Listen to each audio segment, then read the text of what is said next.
What's up guys, Sal here. So remember the articles over the past few months which said the iPhones aren't selling well, and Apple fans said that they were just clickbait articles which happens every single year. Well, now we have the CEO of Apple himself coming out and saying that the iPhones are not selling well. In a note to the investors, Apple is saying that it could miss the iPhone revenues by up to a freaking $9 billion compared to its original estimate. This is really quite a substantial lowering of guidance. The last time Apple had to lower guidance was in 2000. Apple is basically saying that economic weakness in some of the emerging markets, as well as the dramatically lowered battery replacement price for older models as contributing factors for the slowdown. That said, I can even understand why Tim Cook is writing a letter with all this BS in it. Everyone knows that the real reason for this decline is a dumb strategy where instead of innovating the product,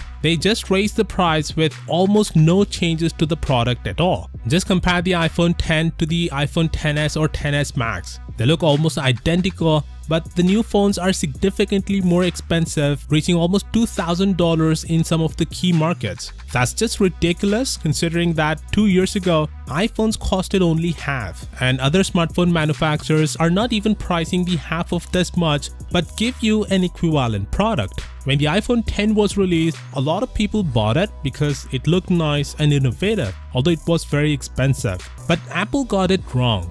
It's not that people are willing to pay so much money for iPhones, people are willing to pay lots of money for innovative changes and improvements. So what did Apple do? Instead of making more innovation, they resold the iPhone X with barely any improvements for even more money. It's like they wanted to test how much money they can get. And their most ridiculous move? The iPhone XR. It's priced over $1,000 in key emerging markets, while even my non-technical friends realized that it got a sub 720p LCD display. I mean, like, are you serious, Apple? Samsung and Huawei are releasing great phones for great prices, and you're trying to use old LCD displays with resolution that were used almost 7 years ago and even price the phone higher than other flagships. And you're really trying to blame China for not buying or Trump's politics?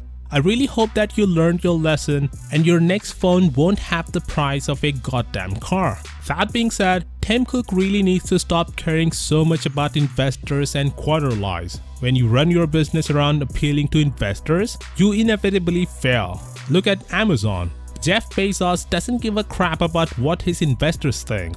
Amazon makes a tiny fraction of the profit Apple makes, and Bezos tells his investor basically nothing. And yet Amazon's market capitalization is actually higher than Apple's right now. The point is that Tim Cook needs to stop chasing investors, stop trying to make them happy, stop trying to maximize quarterly profits, and stop scheduling product releases around the quarter lies. Just do what's best for customers and everything else will fall into place. That's what Steve Jobs did, that's what Bezos does, and that's what Tim Cook needs to do. Of course, that said, one bad quarter isn't enough to really speak to anything, but if they don't get their crap right, they'll fail. It won't happen fast, but it will happen because clearly Apple has lost their way.